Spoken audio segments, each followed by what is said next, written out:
It's been a busy summer on the Wildlife Homestead. In the last episodes, we thinned the planted pine stand and built a vernal pool, and since then I've been working hard to plant new trees, shrubs, and wildflowers while also keeping an eye on every bird nest during one of my favorite times of the year.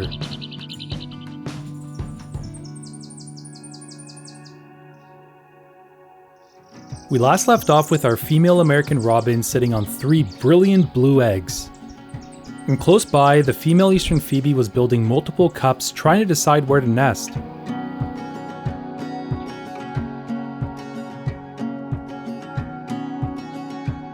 After completing the nest under our patio, this is where she decided to lay her first egg. Early on, the female doesn't spend much time at the nest. She won't start incubating until all of the eggs are laid. And she lays one a day until the nest is filled with 5 bright white eggs.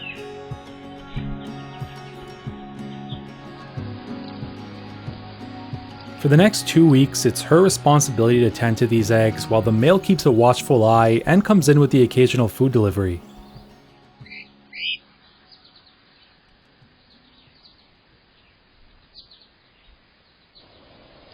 Nearby, the robin eggs had just finished hatching.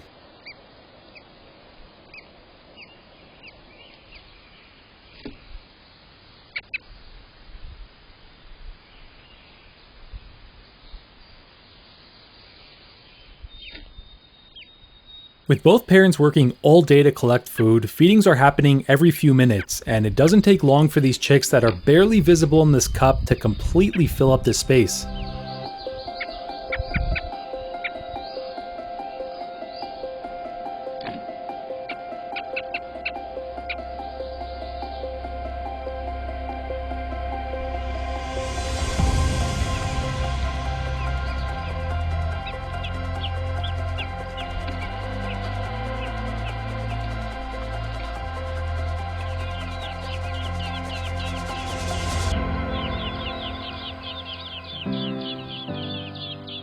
I like to think that this overcrowding is by design. These birds can only take so many wing beats to the head from their siblings before they're just itching to fledge the nest.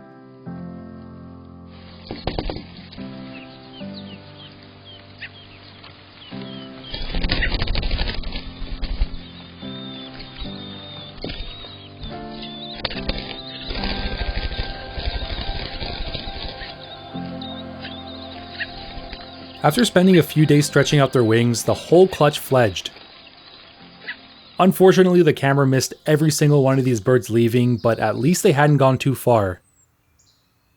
They stayed nearby in the pine stand to continue to grow and to learn from their parents.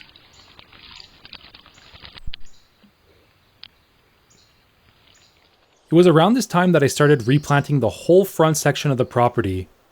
When deciding which plants I wanted to put in, I went with species that are native to our region that we either don't already have or that we have very few of. Having the plants that evolved alongside the local wildlife will give me the best bang for my buck, so to speak, in pretty much every aspect. They'll produce higher quality pollen, nectar, fruits and nuts that will provide the wildlife with the proper nutrients they need when they need them. A greater number of insects will be able to carry out their life cycles on the leaves, stems, and bark. And of course, more insects means more food for animals higher up in the food chain. I kinda blacked out from excitement when I did my order, so I got in a lot more than I thought. Between the ones that I ordered, the ones that I grew myself from seed, and the ones that I collected from other parts of the property to transplant here, I put in somewhere around 2,000 plants. I started by working on the meadow up front. Last year I let this area just grow out to see what was already established, and the results weren't terrible, but I think I can definitely improve it. Currently it's about 60 to 70% non-native or invasive grasses and forbs, so this year I went in and added native wildflower plugs throughout this whole meadow.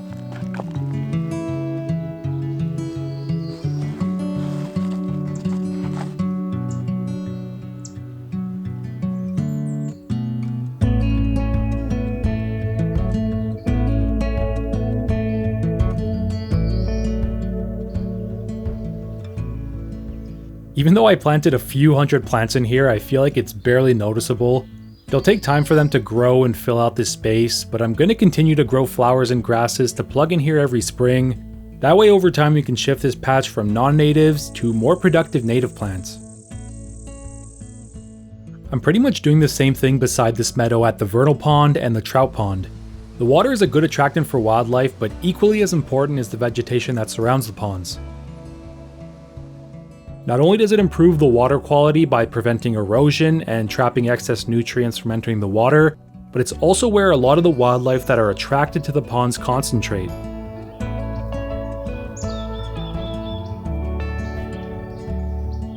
In a future episode, I'll go over how the vernal pond has done in its first season. But once I was done planting around the ponds, the next step was replanting trees and shrubs along the front of the property and in the pine stand. I still have more pines to cut and some cleanup I needed to do, but unfortunately I couldn't get to any of it because I started finding nests scattered around this whole area. Here's a map of all the ones that I found. The ones in red are confirmed nests, and the ones in yellow are sites where I saw nesting behavior, but I didn't really have the time to find the actual nest.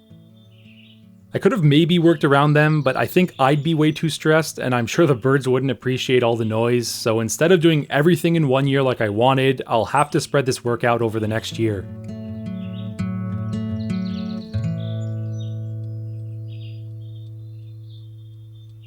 But luckily for now, I cut enough in the first round that there's a lot more light getting through here than there was before. In this pine stand, I divided it into two rough sections for replanting. There's an easy section and a hard one. The easy side is where the forest transitions from pine stand to more of a mixed forest. In this area, plants were able to creep their way in and fill in the understory, so I didn't really have to do as much planting in here, besides adding a few canopy trees like oaks. The hard side is where there was either nothing growing or mostly invasive plants, and this is where I focused most of my efforts to fill in these gaps.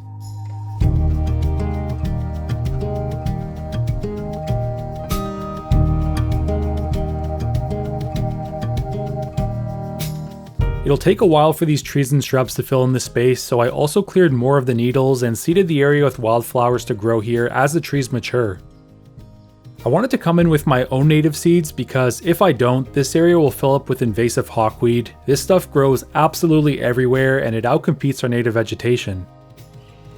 And this means that it is present in the new pine meadow that I created earlier this spring. By letting in more light and clearing the pine needles to expose the soil, I've started an all-out war.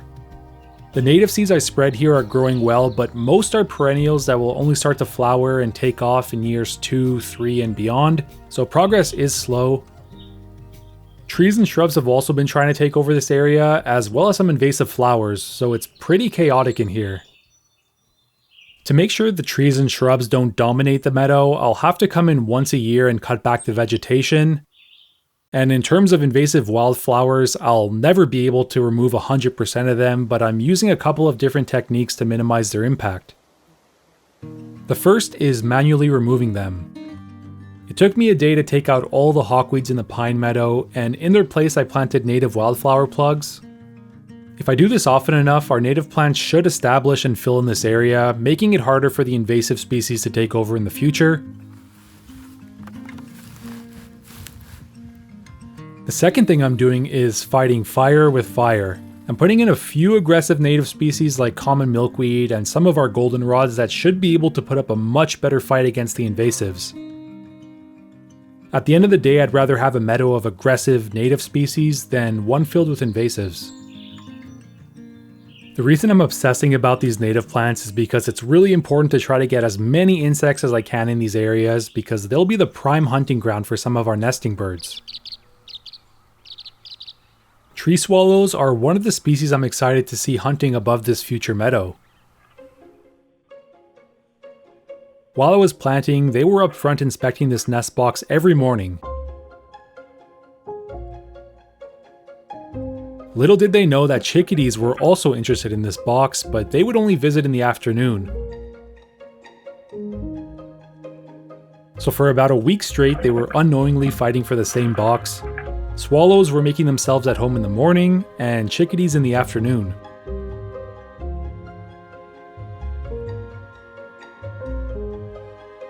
Eventually, the chickadees found one of the boxes that I made specifically for them, and not long after, it was officially move-in day for the tree swallows.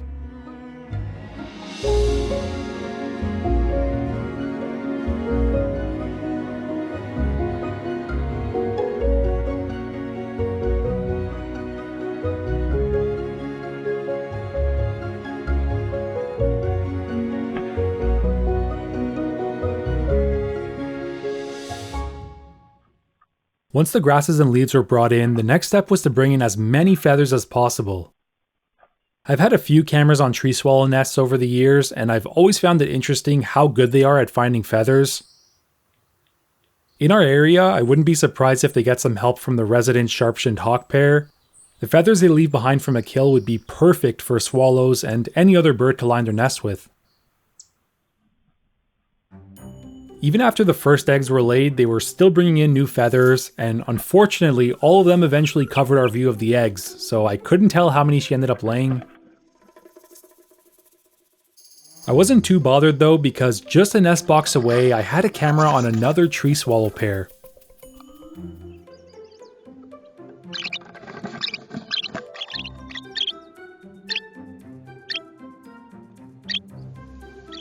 There was a pretty good view of their 6 eggs, but in no time they were also completely covered with feathers.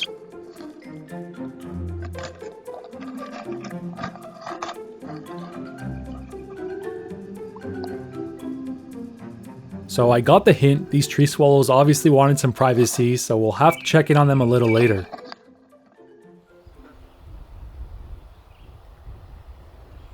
Under the patio, there's pure excitement from the female Phoebe as her first chick was breaking through the egg.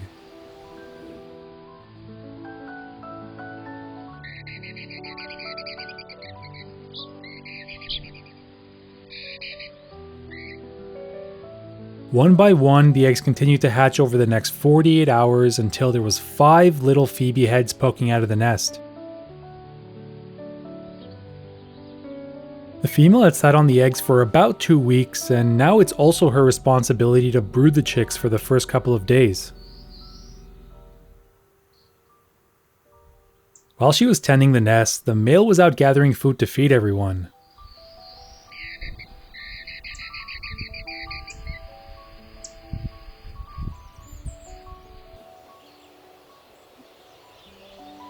Like other members in the flycatcher family, Phoebes are incredible hunters.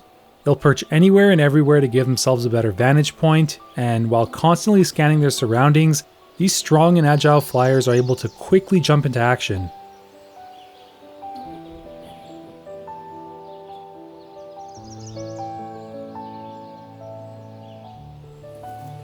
For an insect, I would imagine the only thing scarier than an eastern Phoebe is an eastern Phoebe with 5 hungry nestlings and a partner to feed.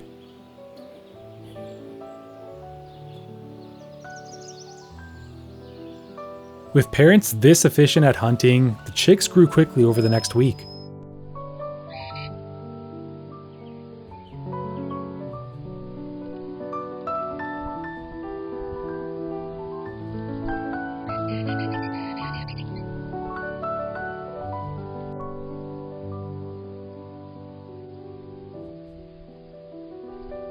Around this time, we had a heat wave move through the area. 5 chicks huddled up in a moss-lined nest definitely made the heat wave a little bit harder on the Phoebes. I'm not sure if it's because of the heat or because the chicks were just getting bigger, but this was the first night that the female wouldn't sleep on the nest. And sadly, little did she know, but this would be the last time that she'd see her chicks alive. That night, a mouse found its way to the nest and killed every Phoebe.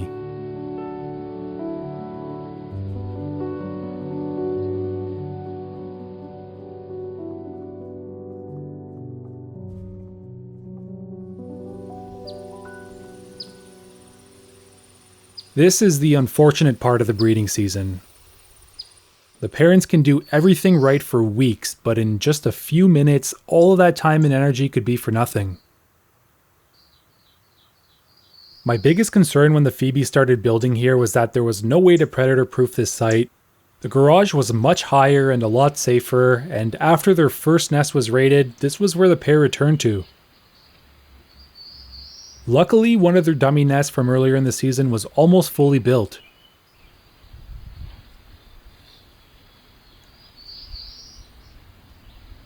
After some finishing touches, it didn't take long for the female to lay 4 eggs. A smaller clutch than her first, but this late in the season, she probably wanted to incubate as quickly as possible.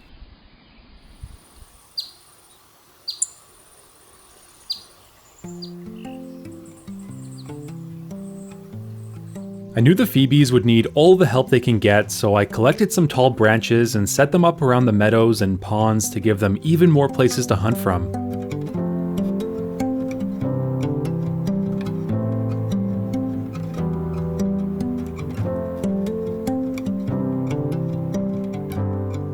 Eastern bluebirds also like to hunt insects from perches, so they were more than happy to start using these new branches.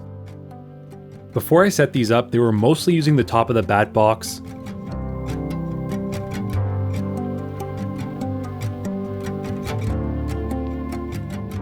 Like the Phoebes, the bluebirds are also having to start a new clutch.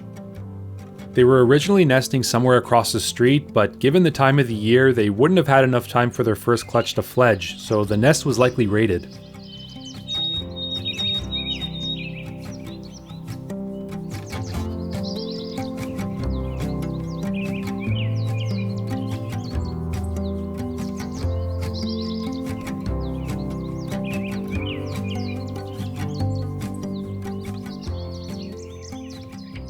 I was hoping to get a nest camera on this bluebird pair, but all of my cameras were already in occupied boxes. Just a few birdhouses away, the feathers in one of the tree swallow boxes finally moved, and I was able to see 6 pink nestlings wriggling around in the nest. From this point on, they won't be left unattended. The parents take turns hunting and watching over the chicks.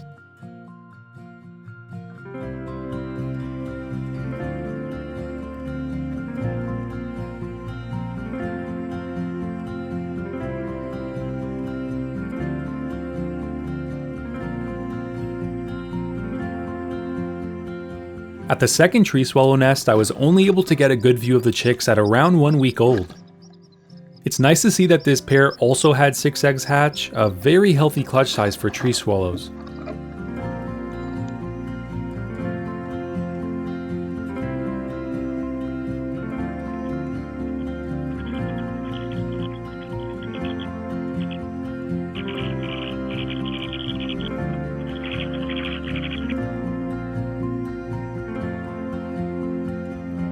When both swallow nests were close to fledging time, the bluebirds were starting to feed young, and the Phoebes were welcoming their new hatchlings into the world.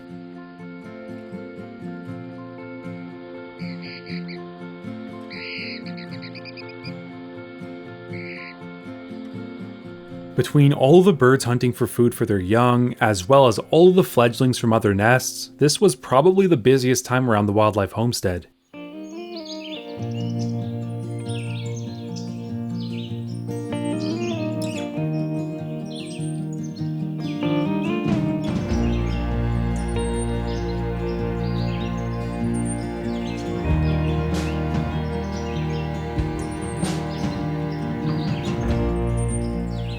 Slowly but surely, things started to quiet down as more birds fledged the nest I was monitoring.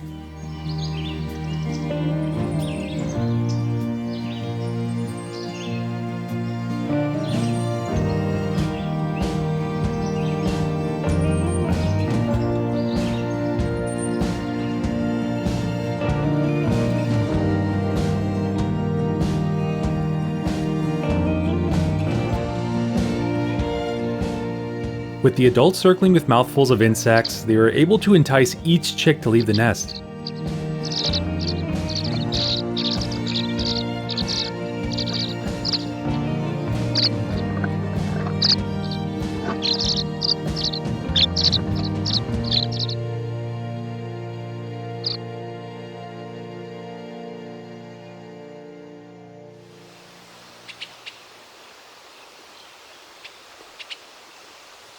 With no more swallows around, I shifted my focus on the bluebirds.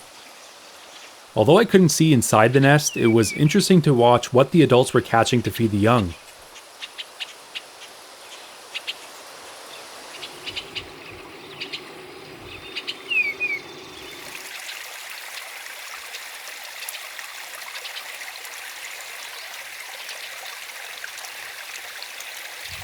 Before the young fledged, the parents really started to focus on catching larger grasshoppers, which were abundant around the ponds and meadows.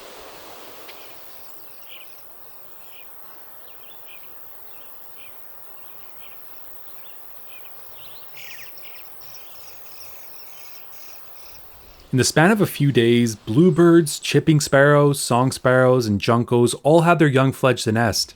We were officially in baby bird season. The only nest that was left was the eastern phoebes. Tucked high up under the eave of our garage, the parents fed the young without any issues for a couple of weeks.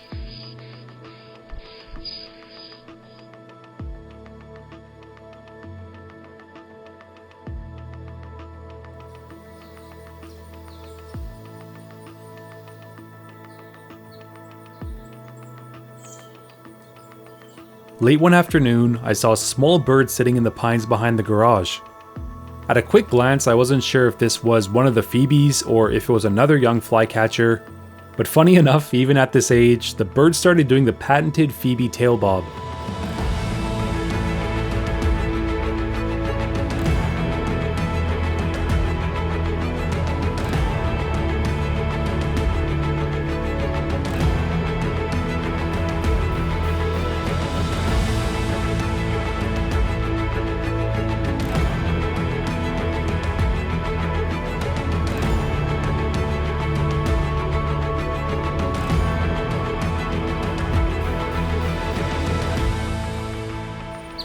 It wasn't a picture-perfect nesting season for this pair, but they persevered through all of the ups and downs to successfully raise 4 chicks.